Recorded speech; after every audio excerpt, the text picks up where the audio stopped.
and amen. Praise the Lord. Hallelujah. And before we will just sit down, if I may ask you just to remain standing in reverence to the reading of God's powerful word. If we could just open up our Bible in the book of Mark. Amen. In the book of Mark, chapter 10, beginning verse 46 to 52. It's just a few verses lang naman po.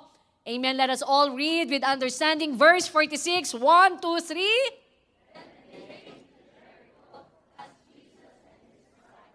Together with a large crowd, were leaving the city. A blind man, Bartimaeus, which means son of Timaeus, was sitting by the roadside begging. When he heard that it was Jesus of Nazareth, he began to shout, "Jesus, son of David, have mercy on me." Many rebuked him and told him to be quiet, but he shouted all the more, "Son of David, have mercy on me." Jesus stopped and said,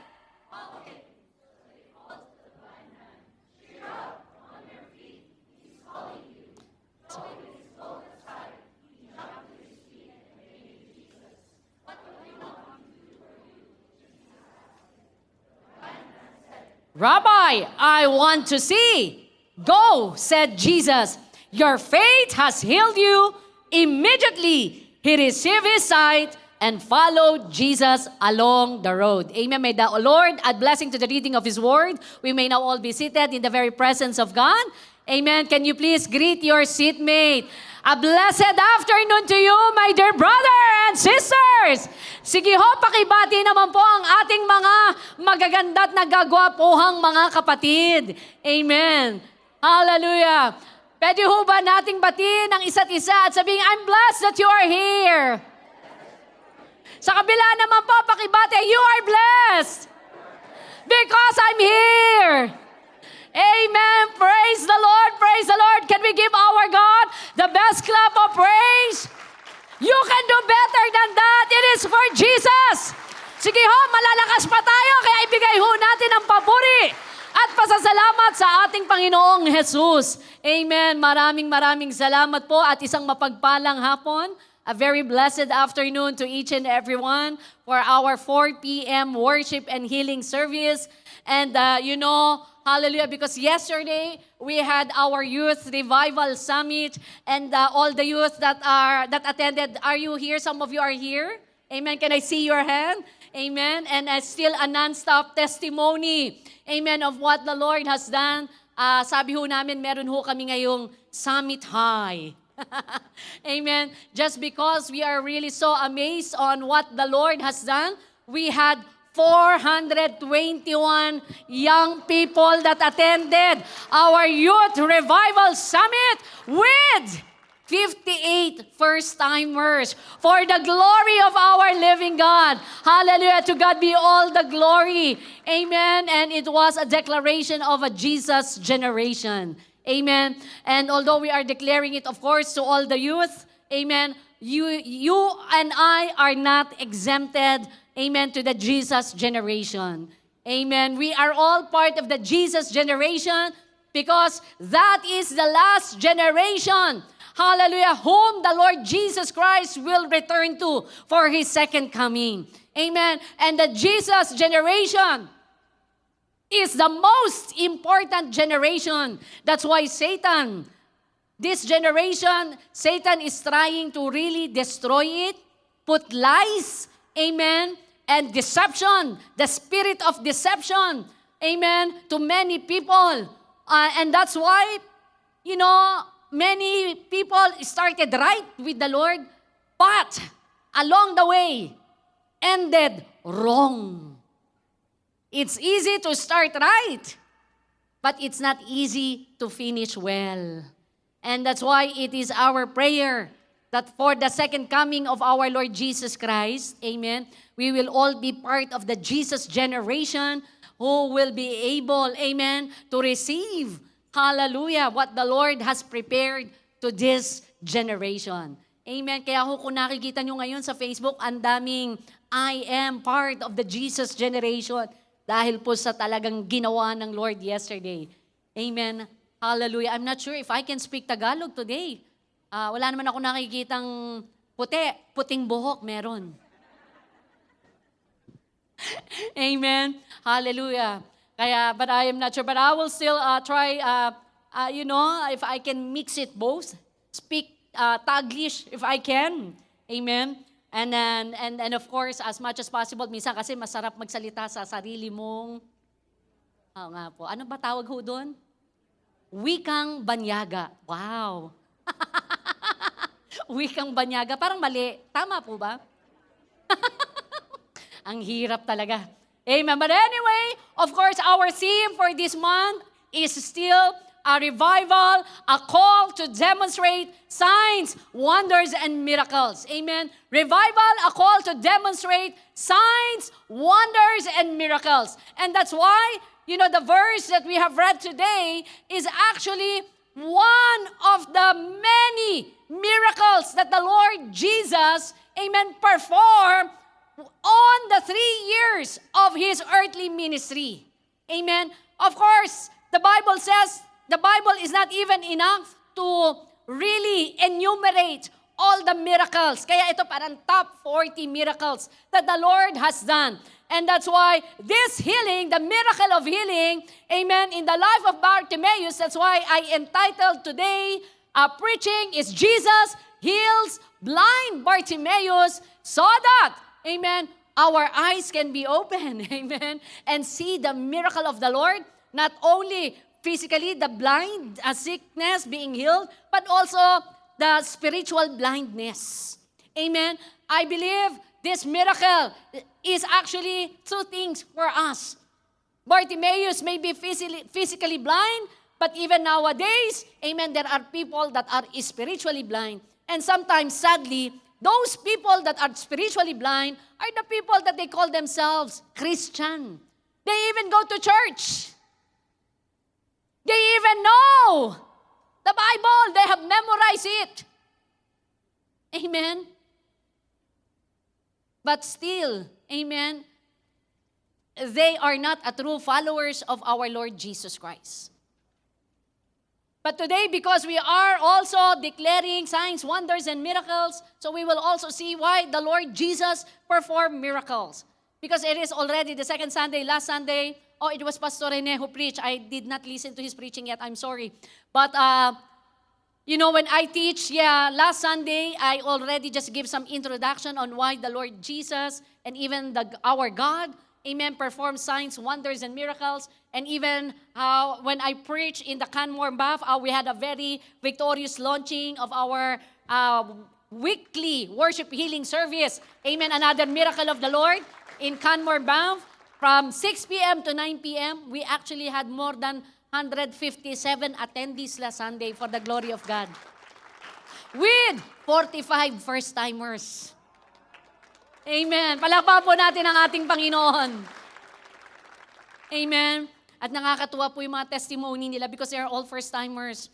Noong nagpe-pray ho kami sa kanila sa harapan, pero sabi ho nila, pagpasok daw nila, iba daw yung nararamdaman nila. And then, nung nagpa-altar call ho ako, sabi po nila, ayokong matumba. Di naman yata totoo yan. Hindi pa ho namin sila hinahawakan, natutumba na ho sila. Sabi nila, totoo pala. Napakabuti ng Diyos. Amen. And I pray that today, at the second Sunday service today, and Sister Morgan is there, amen, and that that they will again come back and experience the very presence of the Lord. Amen. Now, we can see here in the verse that we have read in the book of Mark, chapter 10, verse 46 to 52, this is one of the well-known healing miracles of the Lord. Amen. One of the many miracles of the Lord, if we will just look in the New Testament time, of course, in the book of Old Testament, the very miracle of the Lord is, of course, is what we call the miracle of creation. Can we all say miracle of creation? Genesis chapter 1, verse 1 is already a miracle. Amen. When the Lord created heaven and earth by just His spoken words, those are all miracle. Amen. When the Lord says, in the beginning, God created the heavens and earth. That is the miracle of creation. Amen? Sa simula palang verse ng Bible, the very beginning verse of this powerful book is already miracle And even to the book of Revelation, there are still so many miracles that the Lord, hallelujah, has already done, performed, and will continue to do, because our God is the same God yesterday, today, and forever. In the book of Malachi chapter 3 verse 10, He says He is the God who does not change. Amen. And that's why the God who heals Bartimaeus, not 3:10, Malachi chapter 3. Basta nasa Malakay. Amen. That the God does not change. And that's why the God, because He does not change, the God who heals Bartimaeus is the same God that can do and perform healing to us. Amen. Ayun, Malakay 3:6. Malakay 3:6. I, the Lord, do not change. Amen. And why am I emphasizing that? Because, nowadays there are so many doctrines. Sound doctrines and not sound doctrines. And some of those doctrines that you can even research because Google and internet, amen, is easy. Access to everyone. And there are some doctrines that teaches that it has already ceased. The miracles. Amen. And those are the teaching of the Calvinists, the tulip, that they kept saying that there is no more miracles. But not in our church. That is one of our declaration of our faith. Amen. Healing. Number 12. In our declaration of faith, we are still declaring divine healing because we believe. Amen. Because the Bible anyways declares, He is the God that is the same yesterday, today, and forever. So how can the Lord stop performing miracles? Amen.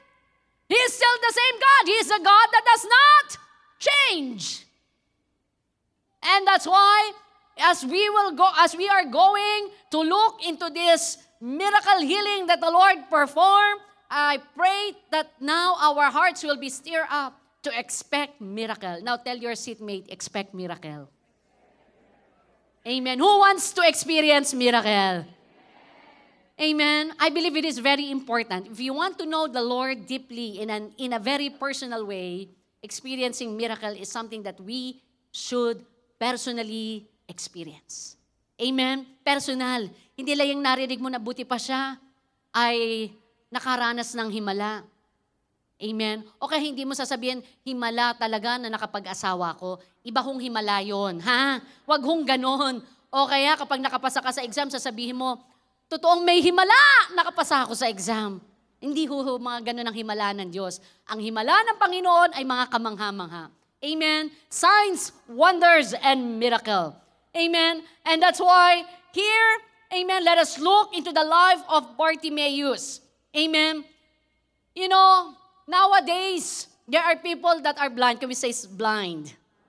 Some are farsighted. Sino ho dito yung farsighted? Pag sinabing farsighted, nakakita kapag malayo, kaya pag nagbabasa ka, ganito kalayo. Yung iba naman nearsighted. Yung iba naman, yung tamang vision, 20/20. Di po ba ang tawag doon, 20/20? Amen? Ako, pag nagbabasa ho ako, hindi ko alam bakit siya nagdidikit-dikit. Sabi ko, luma na kasi yung mata ko. Amen? Most people, amen, I believe, is not just only physically blind, but they are spiritually blind. Amen? We know who Jesus was.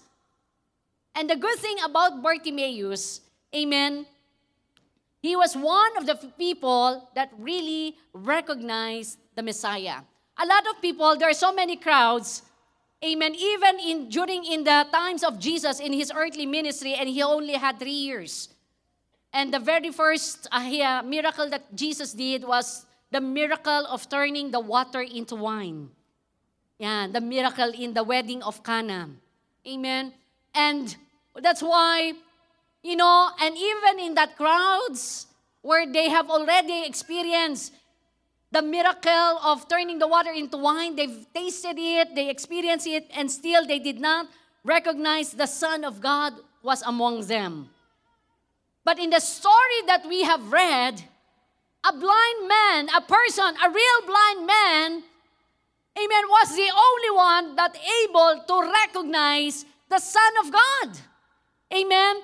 as we will see in their encounter between Bartimaeus and Jesus. And today, I would like us also to look into our own heart. Tignan din po natin ang puso natin ngayong oras na ito. I pray that the Lord will speak unto us and will show us what the Lord did for the blind man, and what He did for the blind man, He can also do to anyone who will call upon His name. Amen. Let's look at Bartimaeus. What is his condition compared to our condition? See, Bartimaeus in verse 46 says that he was blind. Can we say he was blind? Amen. And he was not only blind, but he was also a beggar. Amen. Why? Because due to his disease and his conditions, he cannot really work. And probably during that time, there are no social worker. And so, he was just, begging in order to live, in order to survive, in order, to eat something. There are no welfare programs. Ano ba yung pinupuntahan pag wala kang trabaho, ka ng mga groceries? Ano yung tawag po? Walang food bank noon. Right? There are no food bank. Amen? And that's why he was just forced to sit beside the road and beg for his living. Amen? And, if we will also look into his condition, it was not only sad to say that he was a beggar, but because of his blindness, he could not also appreciate even the little things. He could not see the sunset, the sunrise. Amen. He could not see the beautiful creation of the Lord. He probably could not see your beautiful smile, a person's beautiful smile. Kaya tingnan mo, dahil ikaw, maganda naman yung katabi mo at pakingitian mo naman at bigyan mo ng you look so beautiful smile. Amen. Yan. Huwag yung, hindi po ngiti yun, pagkalahati lang. Amen. You give your beautiful smile. Kasi sometimes your smile encourages someone. A person that you do not know, when you give a smile, why do they smile back?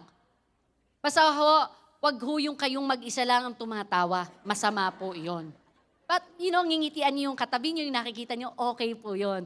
Pero yung pag-isa ka lang na tumatawa, ingat-ingat po. Amen? But, Bartimaeus, he lived in a world of darkness. Why? Of course, because he was blind. His life is so poor condition because he was a beggar. He's just begging. And of course, he's just waiting for the mercy of all the passers-by who will give him money. And which means he is really living, in a very poor, poverty condition. Amen? Mahirap na buhay. And that is the very life of Bartimaeus. Amen. But Bartimaeus is a living example of every person who is not in a saving relationship with our Lord Jesus Christ.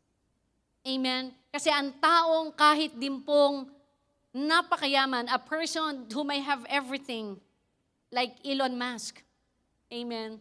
But if you do not have a personal relationship with the Lord, but you may even also experience a poor condition of your life. Why? Because a lost sinner has a problem, of course, with his soul. Bartimaeus may have a problem with his eyes. He could not see, but the sinner has a problem with his or her own heart. Amen. Bartimaeus would have used his eyes if he could have, but the lost sinner would not use his spiritual eyes even if he could. Amen. There are people around us who just see, with their physical eyes, but they cannot see with their spiritual eyes. And the Bible declares those people are actually also blind. Amen. And it is very important for us, especially in these last days. I was very passionate yesterday in preaching about the Jesus generation because I know we are really living in the last days, and this is not just the last days, but the last days of the last days. And that's why how important it is to really live for Christ, having Christ in your life, really living, amen, this life for Jesus. Because if not, we will be spiritually blind and will never, ever see the beauty of a Savior. You may have eyes, but you will never see the beauty of a Savior. Amen. And that's why today, amen, I pray, amen, that we will really see with our, not only with our physical eyes, but also with our spiritual eyes, the beauty of our Lord. Kaya nga pag naalala ko po yun, naalala ko yung kantang, When I look into your holiness. Sabi no, when I look, the song says, when I look into your holiness, meaning it is something that you see. Amen. And if you do not have that spiritual eyes, how can you see it? Right?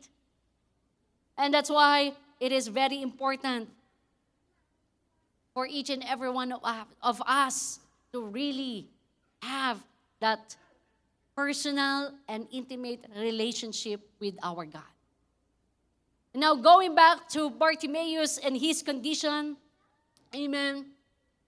Here, he was a man, like I said, who was able to identify the Son of God. How? Amen. That's what we will now see. In the next verse, after verse 46, the Bible declares, in verse 47, it says, when he heard that it was Jesus of Nazareth, he began to shout. Now notice, because he is physically blind, the only way for him to know Jesus, amen, is through hearing. Amen? It is only through hearing. And that's why it says in there, he heard it. He heard it. There was a crowd. Amen? He was sitting on the roadside begging. In verse 46, it says, he was just sitting on the roadside begging because he is a beggar. Amen? But in verse 47, he says that he heard. Notice. Amen? He heard that it was Jesus of Nazareth. Paano niya kaya nasabi? Amen? That it was Jesus of Nazareth when he only heard about it. Amen? Now, let us see and understand Bartimaeus and his cry. First, his cry is all about passionate cry. Can we say it was a passionate cry? In Luke 18, verse 36, that's where we will understand why in verse 47, it says in there that when he heard about Jesus, because in Luke, asa na? Si Luke. Luke 18, verse 36, the Bible declares, amen, when he heard the crowd going by, so there are people na nagmamadali, not just one person that is passing by, not just two, but the Bible declares there were a crowd of people passing by along where where he is sitting and begging. There was a crowd, and he actually asked what was happening. He said, what was happening? Amen? Anong meron? Anong kasiyahan? He asked. And I believe someone told him that it was Jesus. That it was Jesus. And that's why, going back to verse 47, it says in there, and when he heard, going back to verse 47 po, pakilabas po, in verse 47, and when he heard that it was Jesus of Nazareth, he began to shout. Amen? Now notice, what is his shout? He says, Jesus! Because he already knew it was Jesus of Nazareth, so he called out the name. Amen? Hindi siya yung, psst. Di ba ganun ang Pinoy? Psst. Pag may gusto tawagin, Pinoy lang yun. Ba't kaya ang Canadian hindi naggaganon? Ano? I've never seen a Canadian that does that. Pero ang Pinoy, psst. Sa kaya nakuha ng Pinoy yun. But, here, trivia. But, notice, he began to shout, Jesus, Son of David, have mercy on me. Amen? He was a blind man. And he called out to Jesus. I believe Bartimaeus have heard already. Because he is blind, he did not see the many miracles of the Lord. But he probably heard already something about Jesus.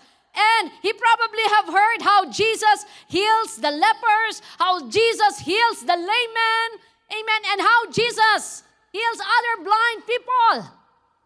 He have already heard about it, and that's why when he heard that Jesus was going to pass by, he probably thought, if Jesus can do all those miracles, I have heard about it. I have heard about it. You know what? And suddenly, I believe, in his heart, there was already a faith in his heart. Just because he heard all the miracles, he probably thought, if Jesus can do all these things I have heard about him, maybe he can heal me too. Amen? Hindi siya nagdalawang isip eh. You know, Bartimaeus never doubted. As soon as he heard that it was Jesus who was going to pass by, he started to have that passionate cry and declared, Jesus, Son of David, have mercy on me. And maybe why are you wondering why it is Son of David? Well, because, you know, in the book of Matthew, in the genealogy, amen, and that's why the Israelites, they know of Matthew chapter 1, beginning verse 12, you will see the 42 generations that are written there. And that's why the beggar, Bartimaeus, was calling out Jesus as the Son of David, have mercy on me. Amen? And the reason why he was passionately crying to Jesus, because in his heart, amen, now I have hope. You know, hope really motivates us. Kaya nga, ang hirap ng isang taong hopeless. Why are some people commit suicide? Because they are hopeless. They think there are no other options. A blind person that has been blind for the rest of his life, have never seen a sunrise, have never seen, you know, a person's face, because he was blind all his life. But now he has hope. And where this his hope came from? Just from hearing all the miracles that Jesus did during that time. Amen? And that's why he shouted. And he kept shouting. In verse 48, the Bible declares, many rebuked him and told him to be quiet. Amen? But even when people are stopping, even people were getting mad and angry about him, about how loud he is. But what is his response? Because of the hope that is in his heart, amen, because of the hope and the faith that is already growing, increasing, amen. So instead of giving up, he shouted all the more. He shouted all the more. Sabi niya siguro, pag-asa ko to, may pag-asa na ako. Amen. And he wasn't taking any chances. He knows that this was his only hope. And he wanted Jesus to help him. That's why he shouted all the more and say, Son of David, have mercy on me. Amen? And if you are really passionately crying, I believe you will get the Lord's attention. Amen? I believe the Lord can really hear our cry. If we are really desperate, just like Bartimaeus, maybe some of us, I do not know what kind of miracle you are expecting today or you wanted to really receive from the Lord. Maybe you have been really praying for a breakthrough in your life, breakthrough in your finances, breakthrough for your papers, your ELMIA, your work permit. Amen. I believe never allow that hopelessness to come into your heart, but instead, pray all the more. Cry out to God all the more. And call upon His name. Now, Bartimaeus' cry was not only passionate. Amen. That's why he got the Lord's attention.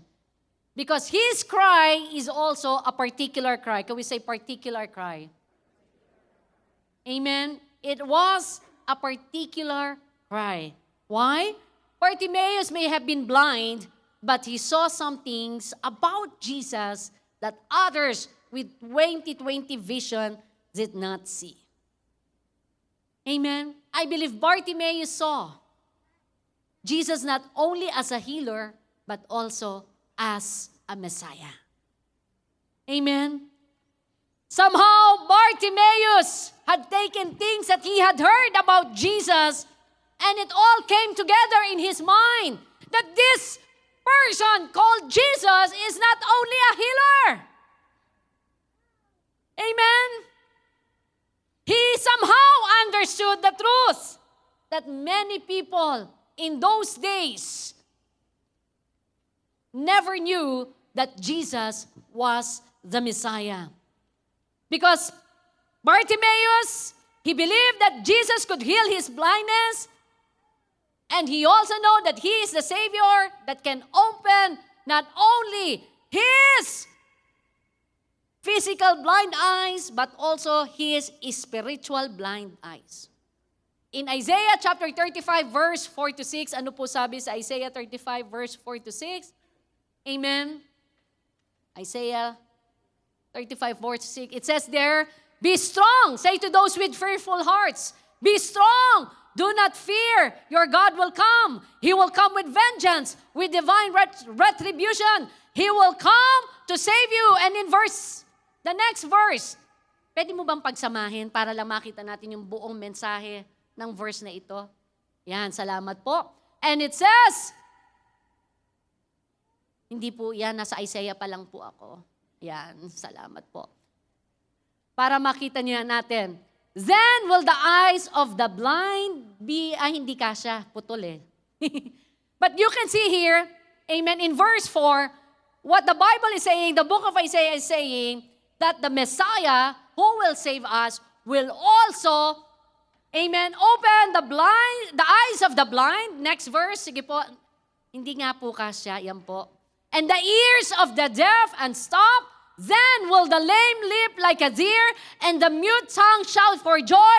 Water will gush forth in the wilderness, and streams in the desert." Now the Lord is saying here in the book of Isaiah, these are all the signs that the Lord will perform, the signs, wonders, and miracles when the Savior comes. See, the Savior will come. He is the one that will save all of us from all our sin, but He will also perform miracles unto us, amen, to prove that He is the great God. The God whom Moses met, amen, in the wilderness that declares, "I am the great I am." Amen? And that's why it is very important for us, amen, to understand that. That's why one of the signs of the Messiah, also in the book of Matthew chapter 11 verse 5, in the book of Matthew chapter 11 verse 5, the blind receive sight, the lame walk, those who have leprosy are cleansed, the deaf hear, the dead are raised, and the good news is proclaimed to the poor. Amen. These are all the signs that the Lord will do. He has done it, amen, in the New Testament time, and the Lord is still doing it right now. Another thing that we can see about the very cry of Bartimaeus, amen, it was not only a particular cry, but it was also a personal cry. Amen. It was a personal cry. Can we say personal cry? Notice, because when Bartimaeus was shouting and was shouting all the more, he says, Jesus, Son of David, have mercy on me. Notice, he needs healing, but his shout is, have mercy on me. He did not say, Jesus, Son of David, heal me. But what does he need? Healing on his blind eyes. But what is he shouting? He's shouting, have mercy on me. Amen? And that's why, Bartimaeus, like I said, sees something from Jesus that some people did not see. And maybe some of us are also like that. Amen? We still do not see who God is. We want something from the Lord, but we do not know who He is. Still. Amen? Ang gusto natin kay Lord, siya parang genie. Kaya pag may kailangan ka, doon ka lang tumatawag kung anong kailangan mo, Lord, nagawa mong genie. But notice here, Bartimaeus, he needs healing, but he asked for mercy. Amen? Mercy. And he said, have mercy on me. It was not even a demand. It was more like, Lord, if you're willing.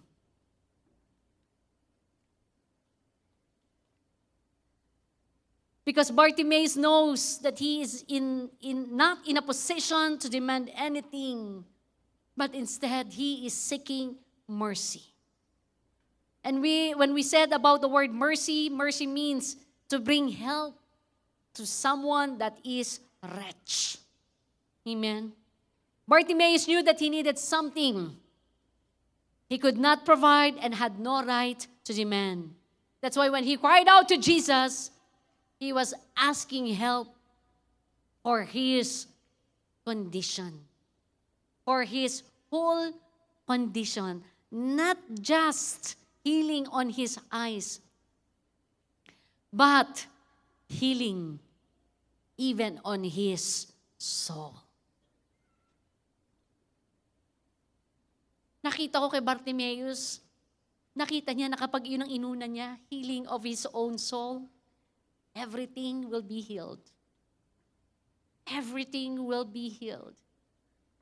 Amen? Everything will be healed. That is something that I am so amazed about Bartimaeus. He knows something that other people does not know. He knows something that is much more important. Kasi sa atin ang gusto natin, blessings lang. But we do not care about our own soul. We want to be blessed, but you do not care where your soul's gonna go. We want to receive miracle, but you do not care where your soul's gonna go. But Bartimaeus, he knows he has a sickness, but he knows that there is something that is much more important than his sickness, and that is his soul being saved. That's why in Ephesians chapter 2, verse 4, the Bible declares, Apostle Paul says, that because of his great love to us, God, who is rich in mercy. Amen? All of us, you and I, need mercy. Can we all say, I need mercy? Amen. And praise God, because God is rich in mercy. Palakpakan po natin ang ating Panginoon. Amen. And just as the Bible declares in Titus chapter 3 verse 5, it is His mercy that brings salvations to our lives. Amen? It is His mercy that will bring salvation to our lives. The next cry that we can see about Bartimaeus, it was not only a passionate cry, not only a particular cry, not only a personal cry, but it was also a persistent cry. Can we all say persistent? Amen. Meaning when you are persistent, you will never stop until something happens. Right? So Bartimaeus is calling out to Jesus, and he is actually causing a disturbance. That's why the people are there, were mad and rebuking him and asking him, stop, shut up. Wow. Right? Because he is causing an uproar. And the people are trying to silence him. Amen. Jesus actually just came from Jericho when he was passing that, that roadside. And here, this blind man creating a scene. And that's why they tell him to shut up. They rebuke him sharply. Amen? Kasi sabi ng Bible, rebuke him sharply. Paano ko ba mag-rebuke ng sharply? Diba? Shut up. Wow. Amen? They were trying to tell Bartimaeus, don't bother Jesus. May mga iba dyan na wag na ikaw. Amen? So they're trying to stop him. Amen? They think that, he is a very lowly, in the society, he is nothing. So they were really stopping him. But Bartimaeus kept calling out to Jesus. And because, like I said, the hope in his heart, he has faith. He believed that Jesus could help him. And he was not going to allow Jesus to pass by without receiving the help that he needed. Amen. And you know what? That's all what we need. We need to be persistent also. If we want a miracle in our life, if we want the Lord to mightily move in our situation, I do not know what kind of situation you are in right now. And just because you pray once and you did not receive it, does not mean that you need to keep asking. And do not allow. Kasi may mga iba dyan talaga na nega, katulad diba doon, in verse 47, merong nega that are shouting and saying, stop, shut up. Amen. But if you are really desperate for the Lord, amen, you will not allow those things. So you need to keep going. You need to keep calling. Amen. And especially if you know that Jesus is passing by. And especially here at the church because His presence is here, hindi ho tayo dapat uuwi na wala ho tayong daladala at naranasan natin ang kapangyarihan ng Panginoon. Amen. Why some other people receive and why others not? Kasi baka pumunta tayo dito, hindi nag-expect ng miracle. Baka pumunta ka dito, you are not expecting to meet Jesus. Maybe you are here just to see, ano ba naman itong 4 p.m., hindi pala puno. Amen? At least malamig sa umagang init. Amen? Pinagpapawisan ho ako. Amen? At least sa hapon, may parking. Amen! Secret natin yung baka mamaya maglipatan silang lahat. Secret lang natin secret. Amen. But you know what? Let nothing stop you. The more that you need to be persistent, the more that you need to draw nearer unto God, just like Bartimaeus, he may be blind. He does not even know where to go. And that's why when there was a crowd and he kept shouting, Jesus, have mercy on me. Dahil hindi niya alam kung saan siya lalakad. Siyempre, marami na siyang nababangga. Amen? He does not know where to go. So he was just trying to hear where the crowd is going. Amen? And so there may be some people that are stopping him, but in his heart, in his mind, he needs to get to Jesus. I wonder how many of us will have that in our hearts, that will say, no matter what, I will go to Jesus. No matter what, I will go to Jesus. I will meet Him. Amen. I will see Jesus today. That kind of heart that every time that you would go to a church service, hindi yung pag tumayo na yung preacher, lumalabas ng room. Wala ho akong pinatatamaan. Dahil andito ho kayo. Amen. But sadly, sabi ko naman, yung mga taong ganun, hindi naman ako nire-reject nila, Lord. Because I am just preaching the Word of God. Amen. But let us learn from this blind man. Let us learn from him how desperate he is. Why some other people are not calling unto Jesus? Because they do not see their own selves. They don't see a need. They don't see a need for Jesus. Amen? You think you are all right. You think you do not need, you are, may trabaho ka naman, may business ka naman. Especially here in Canada, kahit wala kang trabaho, may EI ka. Right? Ang hindi ko lang talaga gusto dito yung hospital ang healthcare. Amen. But that is something, right? Like you will always have something, so much overflow of milk and honey that sometimes causes us to forget who we really need in our life. And that is Jesus. Amen. We need His mercy. We need His touch. We need His power. We need His presence. And until you have not received it, never stop. Be persistent in your cry, in running to Jesus and calling out His name.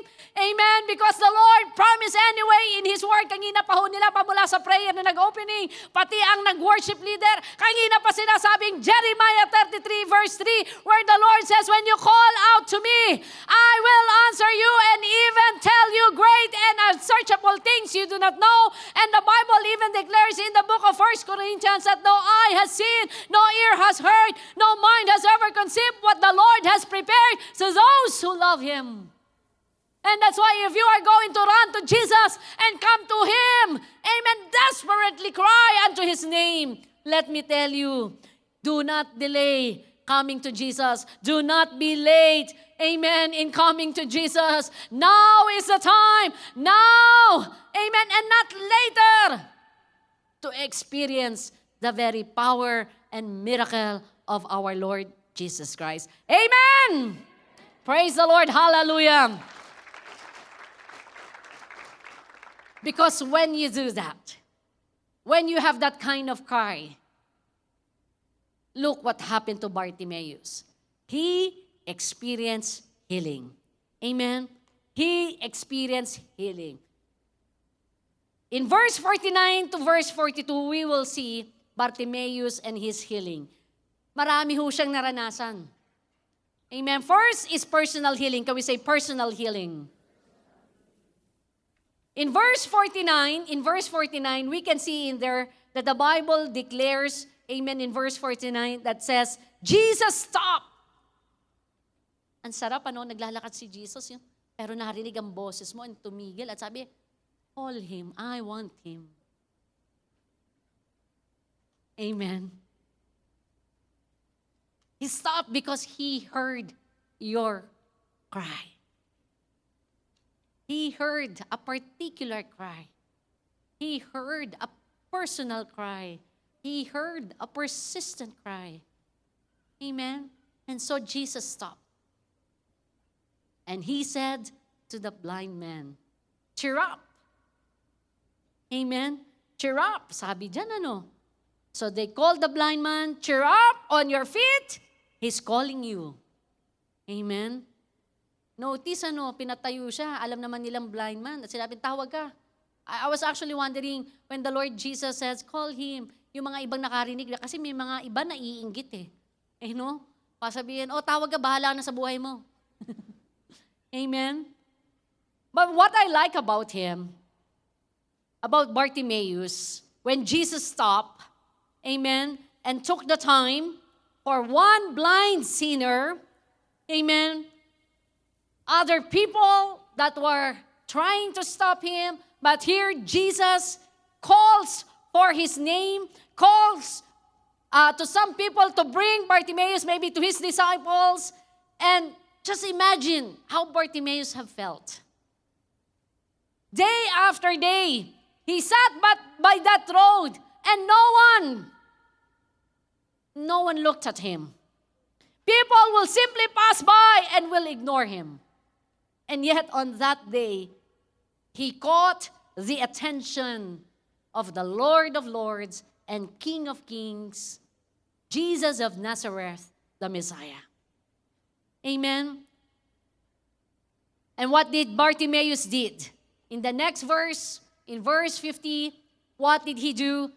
Throwing his cloak aside, he jumped to his feet and came to Jesus. Now let's look at this. Amen?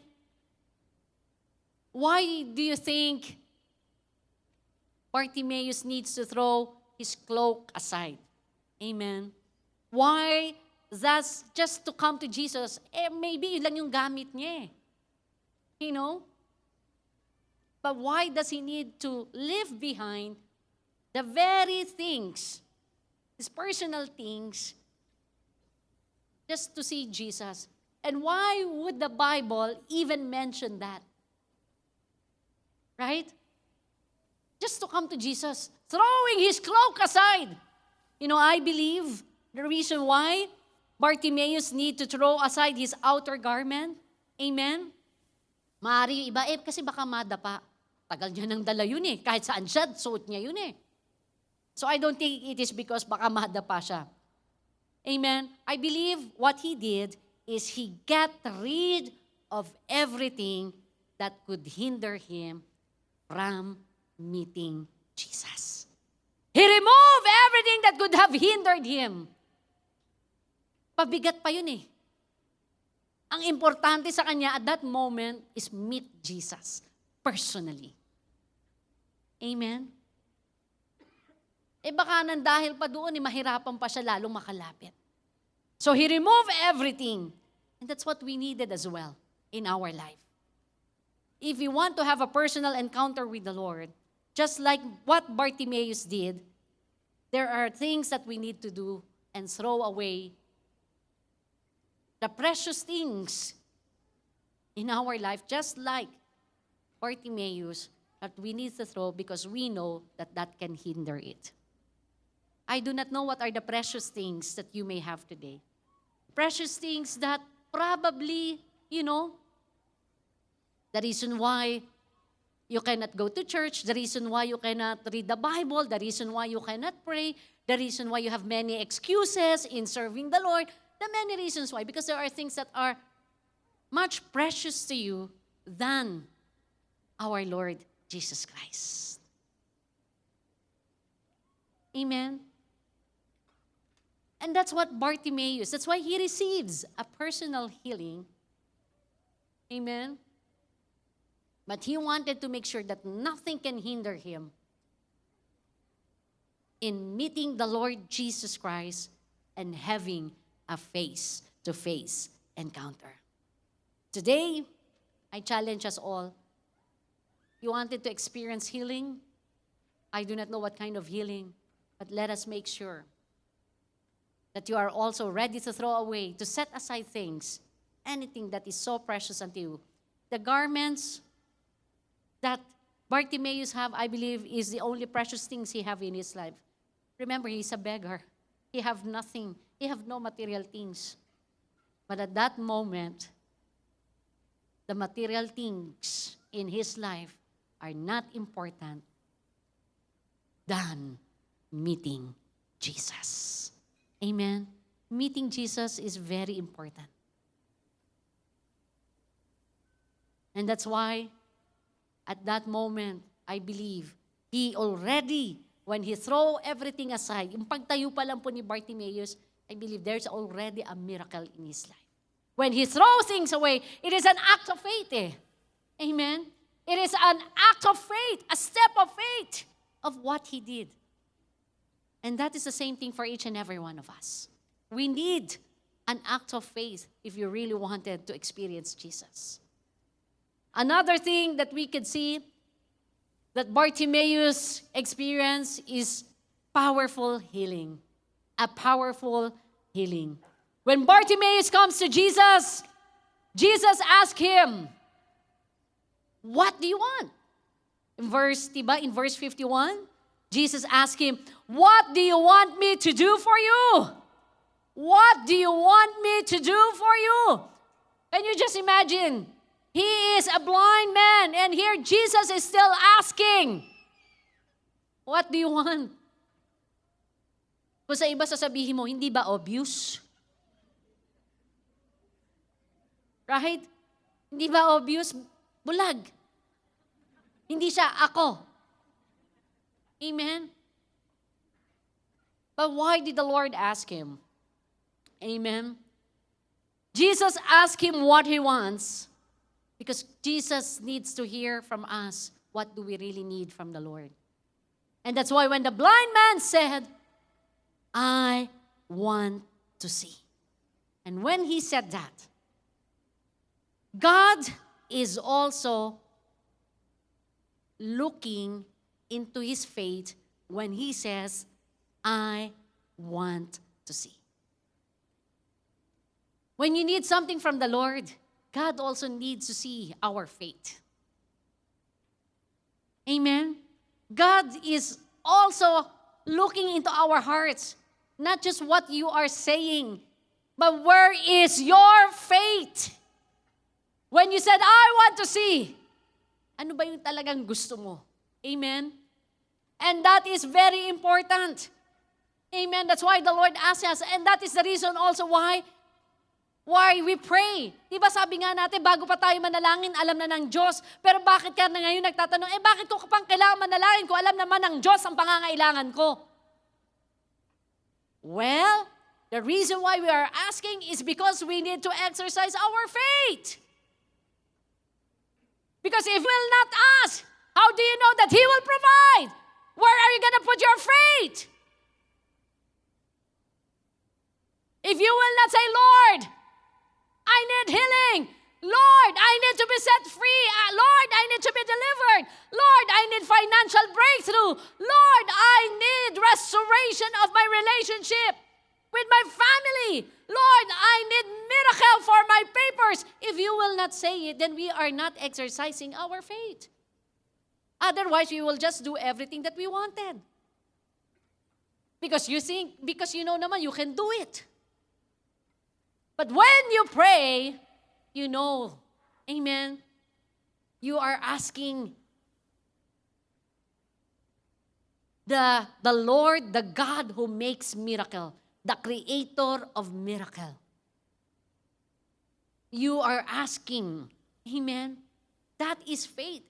And when you are asking for with faith in your heart, then for sure you will also experience a powerful healing, a powerful miracle in your life that you have never experienced before because you ask the God who is the maker of miracle. Hallelujah! Praise the Lord! Amen? Kaya nga kung meron po kayong hinihiling sa Diyos, remember, kahit hindi pa ho naiimbento, kayang gawin ng Lord ang himalang yun. Siya po ang Diyos ng himala. Amen? God can make miracles in your life. The Lord says in His Word in Jeremiah chapter 32, I believe verse 11 or verse 17, o pareho yun, may sinabi ng Bible, that nothing is too hard for God. Nothing is too hard for God. Amen? Ayan. Kaya po, the Lord can really for sure make a powerful miracle. Another healing that Bartimaeus experienced is that it is a permanent healing. Can we say permanent healing? See, after Bartimaeus received his healing, where the Bible says, "Go," said Jesus, your faith has healed you. The Bible declares in verse 52, immediately, ayan, immediately, he received his sight and followed Jesus along the road. Notice here, the Bible declares immediately. Can we say immediately? Amen. Lalo na sa panahon ngayon, ang mga tao gusto immediate eh. Immediate miracle, immediate healing, immediate boyfriend. Ay, hindi. Mali yun, ha? Pag ganun. Yeah. But, the Lord says, notice, the healing that Bartimaeus experienced is permanent by just the spoken word of the Lord after asking him, what do you want from me? And he simply answered, Rabbi, I want to see. The Bible did not even say that he took kasi yung sa ibang healing ng Lord, diba sa blind man, kumuha pa siya ng putek, nilaway-lawayan pa, tsaka nilagay sa mata. Dito kay Bartimaeus, iba. Ang sabi lang ng Lord, go. Go. Your faith has healed you. Wala nang ang tanungan na, do you see me? Can you see this? Can you see this? O, di ba wala nang ganun eh. Kaya grabe itong powerful healing. And it is not only a powerful healing, but also a permanent healing. And not only in his physical sickness, but also, amen, in his soul, spiritual sickness. That is the kind of healing because when he was calling to Jesus, he was asking for mercy. And when the Lord answer us and heal us, amen, when the Bible declares that when you call to me, I will answer you and tell you great things and unsearchable things that you don't even know, ganun po magbigay at sumagot ng Lord sa lahat ng ating mga panalangin. Kaya ho, importante ang manalangin. Amen? Kaya meron ang tayong awit eh, ikaw ang Diyos na sumasagot, tumutugon ang panalangin, bawat daing bawat ay iyong natabatid. Iyo ba ang sarap? Ang Diyos na tinatawag natin, the God whom we call, is an answering God. The God of miracles. Amen? And that's why Bartimaeus immediately received his sight. At paano nating nalaman na nakalakad na siya, nakakita na siya? Paano? Kasi sabi lang sa Biblia no? And followed Jesus along the road. That is the evidence. That is the evidence that he instantly, immediately received his miracle healing because he followed Jesus. Amen? He followed Jesus. Amen? Kaya nga po, aside from that, we can see, going back to my PowerPoint, when I said it is a permanent cure, of course, we can never see in the Bible that after that Bartimaeus went blind again. No. Because after that, Bartimaeus never did go blind again. And like I said, he did not only receive healing on his blindness, but he was made whole. And he stayed whole in his condition. Amen? Bartimaeus started seeing, and he never stopped, and he followed Jesus. And last, it is also a profound healing. I'm almost done. This is, I believe, my last. As soon as Bartimaeus is healed, amen, the Bible says he follows Jesus. Can we all say follow Jesus? I believe that is very important. That's why it was written in the Bible. That when he received his sight, he follows Jesus. He begins to go after the Lord. But notice, amen, he was really persistent to be with the Lord. The problem is because of his blindness. And that's why when he received his sight, he really go after the Lord. Amen. He really goes after the Lord. He did not only receive his sight, but he also fell in love with Jesus. Makikita natin in verse 52, 52, it says in there, he followed Jesus. Amen. He followed Jesus along the road. And in Luke chapter 18, I believe, in Luke chapter 18, verse 43, nandun din po kasi yung story na yon. Dito sa Mark, hindi na mention. That's why I went to the cross-reference in the book of Luke, because in the book of Luke, it says in there, immediately he received his sight, followed Jesus. Amen? And says in verse, after that, the Bible, Luke, because Luke, he is a doctor. Amen? And that's why when he is writing all these miracles, he is very analytical and he's writing everything. Unlike in the book of Mark, Mark is just writing all the miracles. Hindi niya na ini-explain. Amen? But Luke, who is a doctor, amen, he is writing much more details. Kaya pag minsan, yung mga stories in the book of Matthew, Mark, and Luke, you can cross-reference them so that you can learn more about the story. And that's why in the book of Luke, chapter 18, amen, I really love this verse done in Mark chapter 10, verse 52, because here he says, when Bartimaeus followed Jesus, it says, he praised God. He praised the Lord. He followed Jesus, and not only followed Jesus, amen, but he also praised him. He fell in love with Jesus. He started really, amen, became a true believers of the Lord Jesus Christ and start living for Jesus. And because of that, because of what Bartimaeus did, he became a soul winner. The Bible declares, and when all the people saw it, they also praised God.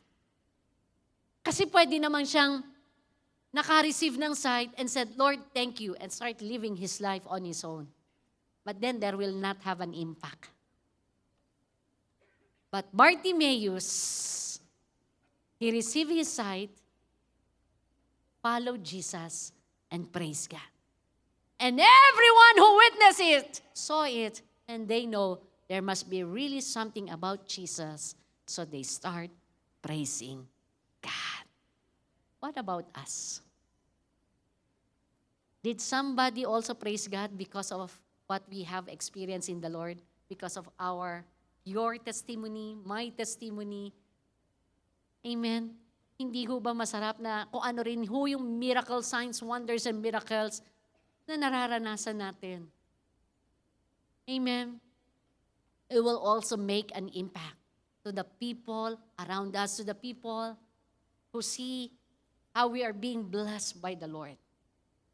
See, as I end, that's why I said it is very profound healing, because his life was never the same. And his life, Bartimaeus' life, made an impact to other people. And as I end today, I believe we need to understand that the Lord Jesus makes miracles for a reason. Miracles happens on purpose. Our Lord is the miracle worker, but our role is cooperation, so that we can experience and receive the miracle. And just like Bartimaeus, we need to make sure that we will place ourselves and position it for a miracle. Because no matter how much the Lord wants to pour out his miracle upon you, but if you are not in a position to receive miracle, gusto mo ng miracle, nakaganyan ka pero hindi ka nakatingin. Paano mo masasalo ang miracle? Gusto mo ng miracle pero nakasara ang kamay mo, hindi ka nag-iintay, hindi ka umaasa. Kaya nga ho, mas maganda ang bukas ang palad. Amen. That's why miracles requires more than openness. Oftentimes, we have to stop everything. Leave everything behind, just like what Bartimaeus did. throwing the clothes aside so that we can press into the Lord. My dearly beloved brothers and sisters, the miracle of the Lord is limitless. Unlimited po. Amen. And God can do it. There is never a doubt that He can't do it. The Bible actually says that Jesus cannot make miracles in His own town because they did not welcome Him. What about you? Is the Lord welcome in our heart? Is the Lord Jesus welcome in your heart? Maybe the reason why God cannot make miracle is because you doubt. Maybe the reason why you are not experiencing the breakthrough in your life, in your finances, is because you do not believe. You do not have faith. You do not trust that God can make miracles in your life.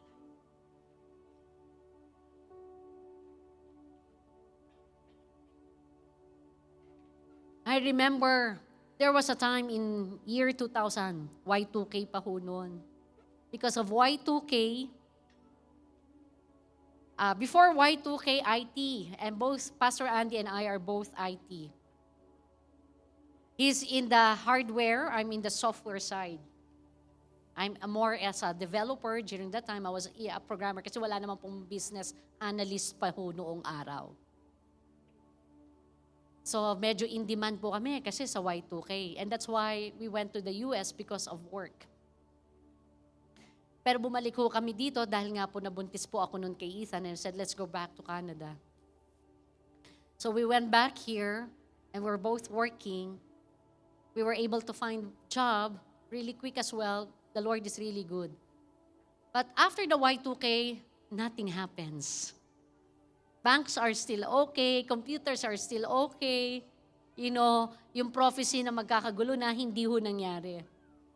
And because they hired so much IT, Pastor Andy was let go. After the Y, kapapangan. Ang EI ho nun, maliit pa, syempre. And we already bought a house. We have a van that we were paying. But we trusted in the Lord. We trusted in the Lord. Sabi namin, Lord, wala kang anak mong pinahiya. And that is also true. Ang pangako mo ay laging totoo. Hindi mo kami pababayaan. There was even one time that we don't have money and someone gave us an envelope that has $50. Siyempre, nung panahon ho yun, malaki hong $50 ha. And the Lord provided. Hindi ho kami nagkautang, hindi ho kami nawalan. We still give our tithes based on my EI and based on his EI.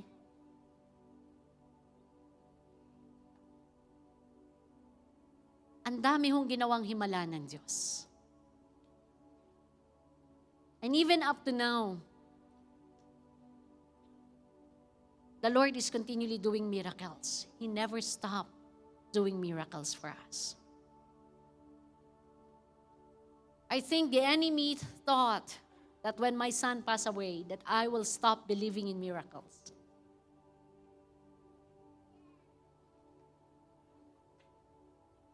But you know what? After my son was buried, a few days after, I even went to a house of a person that has cancer and I prayed for him. Why? Because I still believe the Lord makes miracles. Yes, I lost my son with a cancer that even the doctors know how to heal. A very rare cancer. But even though that is what happened to my son, I still believe in miracles. I still believe in our God, in His ability to make miracles. And the next miracle that I am waiting for, because there is the miracle of salvation, the miracle of eternity, I am looking forward to that miracle. That is where my hope is. And only God can do that. It's only been 18 weeks since my son passed away. But my belief in the miracle of the Lord, that He can still make signs, wonders, and miracles, hindi ho nabawasan. I am still grieving because I am a mom. I miss my son. But it does not mean that I do not believe in miracle. I just know that God has a different plan. I just know that God has the best plan for us. A different plan for each and every one of us. What happened to my son does not change who he is. He's still the same working miracle God. Siya pa rin ang Diyos na sumasagot sa panalangin. Siya pa rin ang Diyos na nagmamahal sa atin at gumagawa ng himala. Why can I preach it with this passion? Because I know my God. And I want you to experience the best from God. By trusting in Him, by believing in Him, that He can perform miracles. What is your need today? What kind of miracle are you hoping for?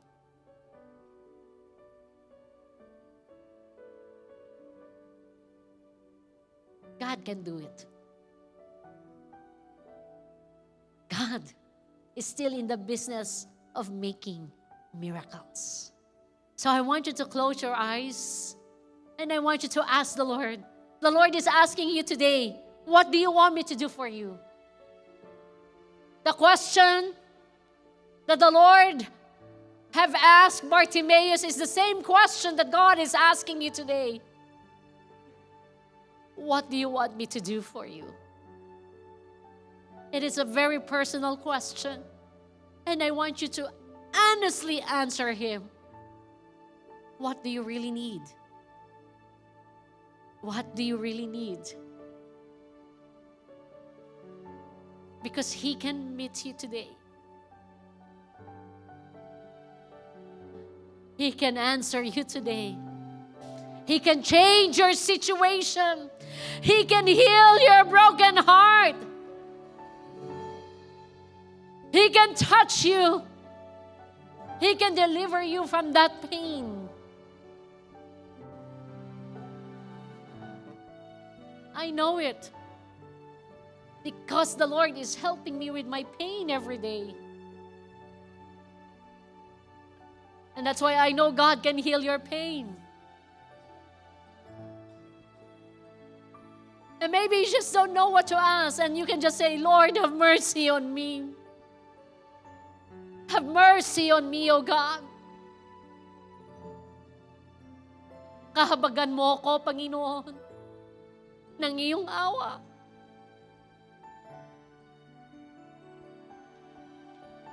But today, God is here to answer your prayers, to heal you, to set you free. Because He loves you. He cares for you. Hallelujah.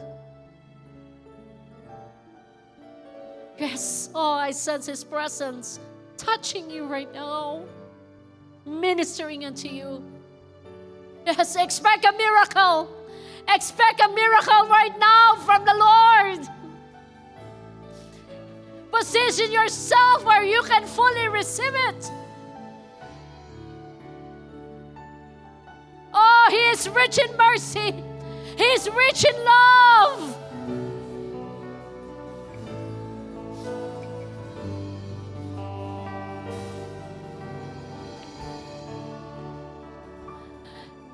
Hallelujah. Yes, Lord. Oh, Jesus, we need you. And we will keep calling out to your name. For our hope is in you. Our faith is in you. Our trust is in you. And if you believe that, and if you are ready to receive your miracle, I want you to arise. Dakilang Diyos na Oh, and be ready for your miracle. Ang mga himalang kamangha-mangha. Yes, Lord. Kagalingan sa aking karamdaman, kalakasan at kaligtasan. Dakila ka, purihin ka.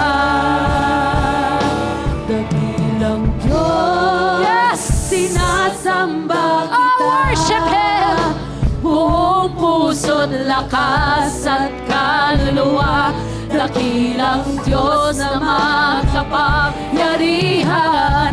Ang mga himala kamangha-mangha. Kagalingan sa aking karamdaman, kalakasan at kaligtasan. Oh, dakila ka. Purihin ka. And now declare it with faith.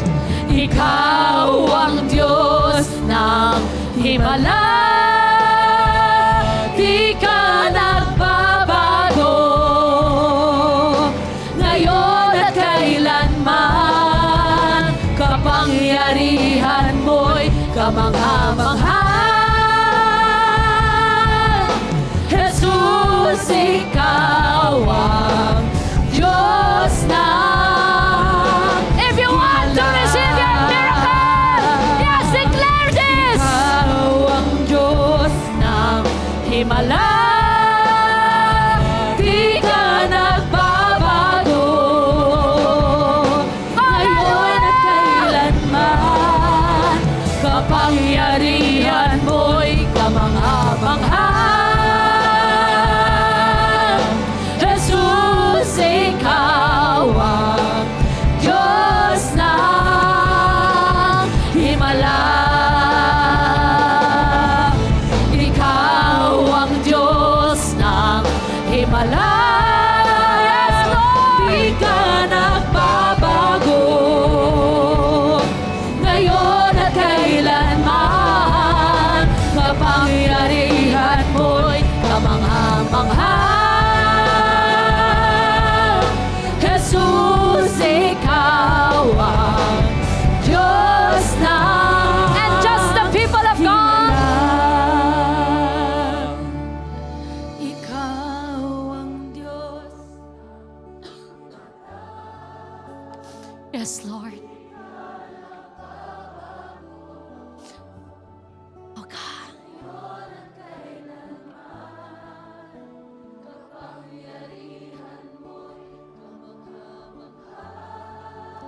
Salamat, Panginoon.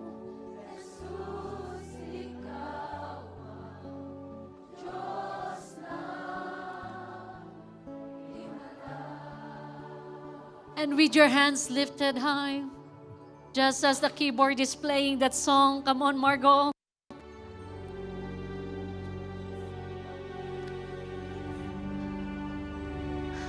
Yes, position yourself to receive the miracle now.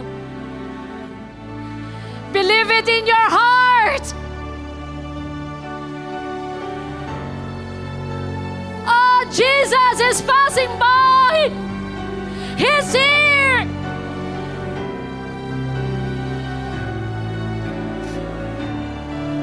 Oh, la la la la la la la, bashika shandala la kia. Oh God.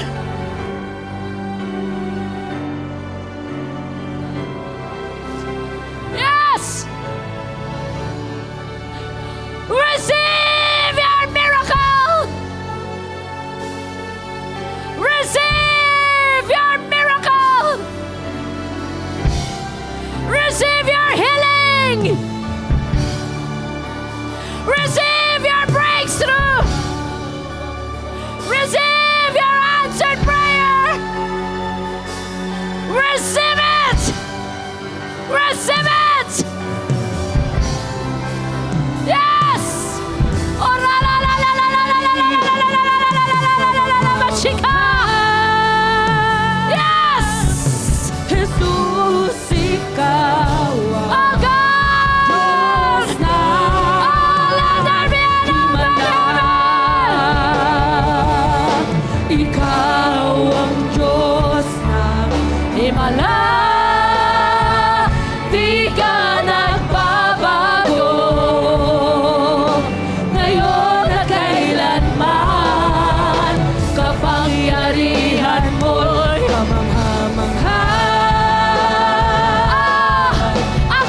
kapangyarihan mo'y kamangha-mangha.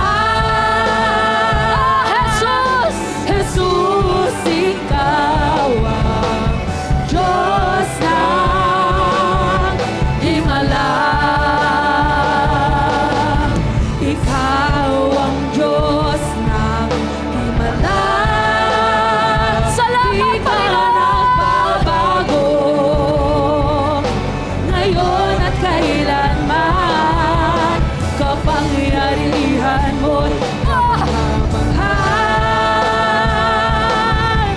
Jesus, ikaw ang Diyos ng himala. Ikaw ang Diyos ng himala. Di ka nagbabago, ngayon at kailanman. Kapangyarihan mo'y kamangha-mangha. Jesus, ikaw ang Diyos ng himala. Jesus, ikaw ang Diyos ng himala. Jesus, ikaw ang Diyos ng himala. And I want you to start thanking the Lord for your miracle. I want you to confess it. I want you to claim it. I want you to declare it and believe it in your heart. Yes! Thank Him. Believe that the victory is yours. Believe that the Lord has released it upon your family, upon your children, upon your loved ones, upon your situation. Believe it. Yes!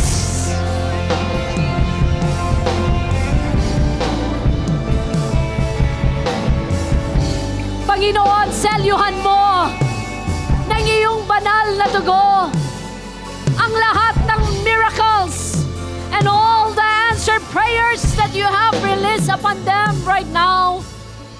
Lord, I pray that every man and woman that are here have truly received it, O Lord. At walang uuwi, Panginoon, na hindi taglay-taglay, Panginoon, ang iyong pagpapala. Walang uuwi, Panginoon, na hindi nila naranasan ang iyong kapangyarihan at kalwalhatian.